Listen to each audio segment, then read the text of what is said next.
Hi ಸ್ನೇಹಿತರೆ, ಎಲ್ಲರಿಗೂ ನಮಸ್ಕಾರ. ನಿನ್ನೆ ಡಿಸಿ ವಿರುದ್ಧ ಎಂಐ ಅದ್ಭುತವಾದ ಜಯ ಗಳಿಸಿತು. ಈ ಗೆಲುವಿನ ನಂತರ ಹಾರ್ದಿಕ್ ಪಾಂಡ್ಯ ಅವರು ಹೇಳಿದ್ದೇನು ಗೊತ್ತಾ? ಇದರೆಲ್ಲದರ ಬಗ್ಗೆ ಇವತ್ತಿನ ಈ ವಿಡಿಯೋದಲ್ಲಿ ನಿಮ್ಗೆ ತಿಳಿಸ್ಕೊಡ್ತಾ ಹೋಗ್ತೀನಿ. ಅದಕ್ಕಿಂತ ಮುಂಚಿತವಾಗಿ ಚಾನಲ್ಗೆ ಸಬ್ಸ್ಕ್ರೈಬ್ ಮಾಡ್ಕೊಂಡಿಲ್ಲ ಅಂತ ಹೇಳಿದ್ರೆ ಈ ಕೂಡಲೇ ಚಾನಲ್ಗೊಂದು ಸಬ್ಸ್ಕ್ರೈಬ್ ಮಾಡ್ಕೊಳ್ಳಿ, ಹಾಗೂ ವಿಡಿಯೋಗೆ ಒಂದು ತಪ್ಪದೆ ಲೈಕ್ ಮಾಡಿ, ಹಾಗೂ ಈ ವಿಡಿಯೋನ ಕೊನೆವರೆಗೂ ನೋಡಿ. ಮೊದಲು ಬ್ಯಾಟಿಂಗ್ ಮಾಡಿದಂತ ಎಂಐ ಕಡೆ ಅದ್ಭುತವಾದ ಇನ್ನಿಂಗ್ಸ್ ಬಂದಿದ್ದು ಅಂತ ಹೇಳಿದ್ರೆ ರಿಕಾಲ್ಟನ್ ಅವರು ಆಡಿದಂತ 18 ಬಾಲ್ಗಳಲ್ಲಿ 25 ರನ್ ಗಳಿಸಿ ಕುಲ್ದೀಪ್ ಯಾದವ್ ಅವರಿಗೆ ಹೊರಟಿದ್ರು. ರಿಕಾಲ್ಟನ್ ಅವರಿಂದ ಅಷ್ಟು ಒಳ್ಳೆ ಪರ್ಫಾರ್ಮೆನ್ಸ್ ಕೂಡ ಬಂದಿರಲಿಲ್ಲ. ಇನ್ನು ರೋಹಿತ್ ಶರ್ಮಾ ಅವರಿಂದ ಕೊಳೆಪೆ ಫಾರ್ಮ್ ಬಂತು. ಆಡಿದಂತ 5 ಬಾಲ್ಗಳಲ್ಲಿ 5 ರನ್ ಗಳಿಸಿ ಮುಸ್ತಾಫಿಜರ್ ರೆಹಮಾನ್ ಅವರಿಗೆ ಹೊರಟಿದ್ರು. ಇನ್ನು ವಿಲ್ ಜಾಕ್ಸ್ ಅವರು ಕೂಡ ಅಷ್ಟು ಚೆನ್ನಾಗಿ ಆಡಿರಲಿಲ್ಲ. ಆಡಿದಂತ 13 ಬಾಲ್ಗಳಲ್ಲಿ 21 ರನ್ ಗಳಿಸಿ ಮುಖೇಶ್ ಕುಮಾರ್ ಅವರಿಗೆ ಹೊರಟಿದ್ರು. ನಂತರ ಬಂದ ಸೂರ್ಯಕುಮಾರ್ ಯಾದವ್ ಅವರು ಧ್ವಂಸ ಕೂಡ ಮಾಡಿದ್ರು. ಆಡಿದಂತ 43 ಬಾಲ್ಗಳಲ್ಲಿ 73 ರನ್ ಗಳಿಸಿ ನಾಟ್ಔಟ್ ಆಗಿ ಕೂಡ ಉಳಿದ್ರು. ಆಲ್ಸೋ 4 6 7 4 ಕೂಡ ಸೂರ್ಯಕುಮಾರ್ ಯಾದವ್ ಅವರ ಬ್ಯಾಟಿಂಗ್ ಇಂದ ಬಂತು. ಅದ್ಭುತವಾದ ಇನ್ನಿಂಗ್ಸ್ ಆಡಿದ್ರು ಸೂರ್ಯಕುಮಾರ್ ಯಾದವ್ ಅವರು. ಲಾಸ್ಟ್ ಮೂಮೆಂಟ್ ನಲ್ಲಿ ಕೂಡ ಸೂಪರ್ ಆಗಿ ಆಡಿದ್ರು. ಇನ್ನು ತಿಲಕ್ ವರ್ಮಾ ಅವರು ಕೂಡ ಆಡಿದಂತ 27 ಬಾಲ್ಗಳಲ್ಲಿ 27 ರನ್ ಕಲೆಯಕ್ಕೆ ಮುಖೇಶ್ ಕುಮಾರ್ ಅವರಿಗೆ ಹೊರಟಿದ್ರು. ಇನ್ನು ಹಾರ್ದಿಕ್ ಪಾಂಡ್ಯ ಅವರ ಕಡೆಯಿಂದ ಕೂಡ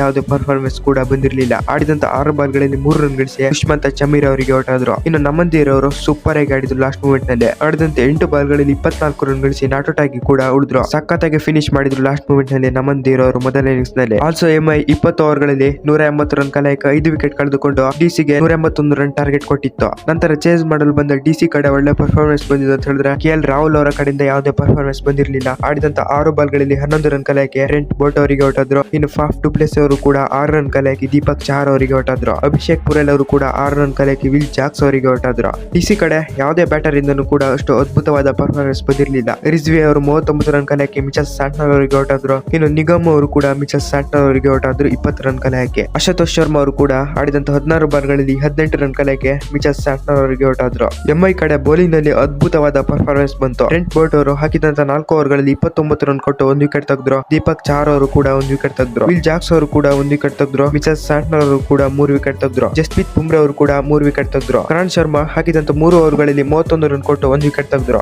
ಆಲ್ಸೋ ಎಂಐ ಡಿಸಿ ವಿರುದ್ಧ ಅದ್ಭುತವಾದ ಜಯ ಗಳಿಸಿತು. ಆಲ್ಸೋ ಪ್ಲೇ ಆಫ್ ಗೆ ಕೂಡ ತಲುಪಿತು ಎಂಐ ಪ್ಲೇ ಆಫ್ ತಲುಪಿದ ನಂತರ ಹಾರ್ದಿಕ್ ಪಾಂಡ್ಯ ಅವರು ಈ ರೀತಿ ಹೇಳಿದ್ದಾರೆ ನೋಡಿ: ಈ ಗೆಲುವು ನನಗೆ ಖುಷಿ ಕೊಟ್ಟಿದೆ. ನಾವು ಪ್ಲೇ ಆಫ್ ತಲುಪಿದ್ದೇವೆ. ತುಂಬಾ ಖುಷಿ ಕೊಟ್ಟಿದೆ. ನಮ್ಮ ಟೀಮ್ ನ ಎಲ್ಲ ಪ್ಲೇಯರ್ಸ್ ಗಳು ಕೂಡ ಅದ್ಭುತವಾದ ಪರ್ಫಾರ್ಮೆನ್ಸ್ ನ ಕೊಟ್ಟಿದ್ದಾರೆ. ಬೌಲಿಂಗ್ ನಲ್ಲಿ ಆಗಿರ್ಬೋದು, ಬ್ಯಾಟಿಂಗ್ ನಲ್ಲೂ ಕೂಡ ಅದ್ಭುತವಾದ ಪರ್ಫಾರ್ಮೆನ್ಸ್ ಕೊಟ್ಟಿದ್ದಾರೆ. ಇದು ನನಗೆ ಖುಷಿ ಕೊಟ್ಟಿದೆ. ಇನ್ನು ನಮ್ಮ ಟಾರ್ಗೆಟ್ ಫೈನಲ್ ಅಂತ ಹಾರ್ದಿಕ್ ಪಾಂಡ್ಯ ಅವರು ಹೇಳಿದ್ದಾರೆ. ಹಾರ್ದಿಕ್ ಪಾಂಡ್ಯ ಅವರ ಮಾತಿನ ಬಗ್ಗೆ ನಿಮ್ಗೆ ಅನಿಸುತ್ತೆ ಅಂತ ತಪ್ಪದೆ ಕಾಮೆಂಟ್ ನಲ್ಲಿ ತಿಳಿಸಿ.